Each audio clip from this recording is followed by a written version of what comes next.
Making good starts and restarts can be a big advantage in a race, but as we've often seen, if you're too aggressive, your race can easily end in the first turn.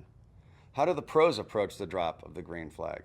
At the start of the race, you've got all sorts going through your mind, and every time is different. So sometimes you've got a plan of what you're wanting to achieve and how you want to do it, and sometimes that plan will come off and sometimes it won't. And other times you just take it totally natural and as it's given to you, and try and stay calm, stay clear. Again, there's times when you're nervous, and there's times when you're totally relaxed. And in my experience, I found no correlation to whether you're having a good day or bad day. It doesn't matter if you're starting on pole. Sometimes I've been nervous, sometimes I've been very relaxed, and there's times when I've started next to last, and you're more nervous than when you start on pole because there's so many things that can go wrong. So you can't get too worked up. Try and stay in the moment. Try to stay thinking about what it is you're trying to do, and not worry about the consequences. As soon as you start worrying about what could happen, you're not thinking about what you're doing. Starts and restarts in car racing is very, very important. The first thing I see that are mistakes that I made and young drivers make is they're not closed up to the car ahead of them. They're trying to do the old Texas lay back and get a run on the guy.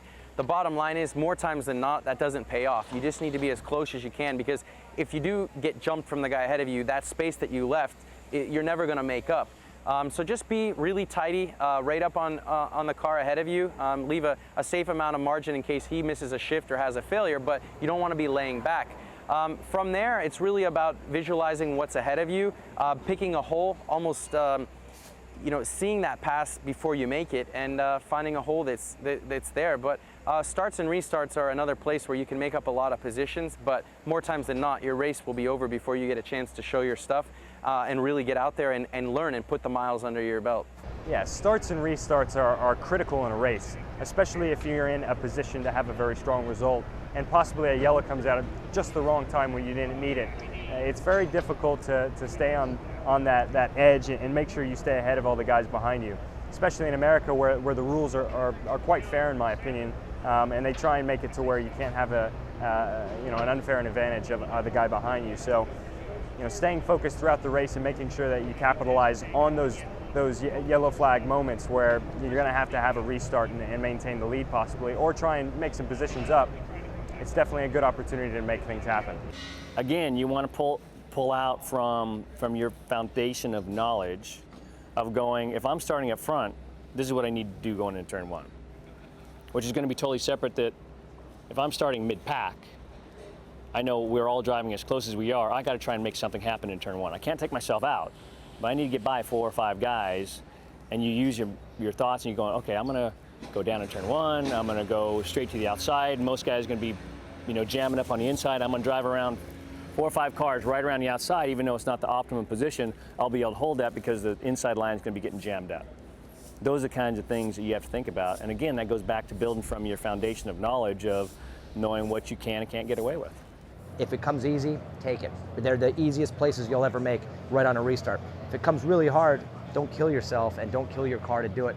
You have to finish a race to get the points. A championship is not made in 1 or 2 races. A championship is made over an entire year. So you need to finish every single race. They are great opportunities, starts and restarts, but they're also the most dangerous parts of a race.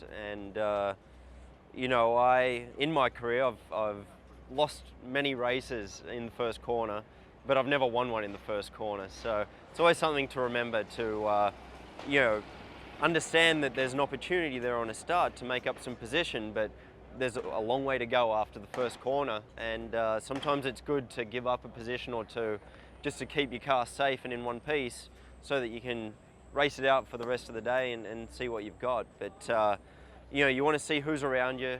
It's always good to sort of have a look around you, see what drivers. You can often judge, who you've got and how aggressive you can be. And sometimes the best defense is offense, and sometimes you want to go for it. Sometimes if you got someone that's not very reliable on your outside, you're better off letting him go and having a go at him later in the race. It's one of those things when you're setting up the race car, you're going to need it to be very, very good on cold tires. And that's something, again, that involves, when you're competing at the highest level, having confidence in your equipment is incredibly important, because you know, the cars are separated by tenths of a second, sometimes even less. And again, that's something that you will take into consideration when working on the balance of your race car. You'll always make sure that you can be very quick from the get-go, but you'll also use the cockpit controls that you have, whether it be a road course or an oval, to make sure that, you know, when that green flag drops on a restart, you're making up positions rather than losing them, because you know, as competitive as it is, once kind of the race gets into a rhythm, it's incredibly difficult to overtake. Restarts are tough, you know, and for me, you know, a lot of the times it depends on who you're restarting behind or in front. You know, it's a good opportunity for, maybe in the past you've analysed who you're racing with, know the guys that you're around, but also I think throughout the race you should have maybe looked at where they're struggling. You know, if it's power down or braking or anything like that, it might give you a good opportunity to know. But I think it's always anticipating a brake check or a thing that they tend to do as well. But you know, for me, it's after a while you get to know who you're racing with. But it's staying focused again, making sure that, you know, you've got all the settings right in the car. You know your braking marks. You know how deep you can take it.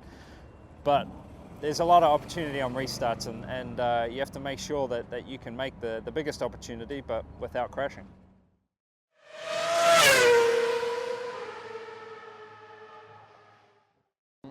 Certainly on a race weekend, you have to be safe, because on the race you only get one opportunity. If you make a mistake, if you do something that's unsafe, if you take someone out, that's it for your weekend. And as you look at the championships nowadays, even though it's 17 races, one DNF can take you out of everything. So safety is the #1 thing.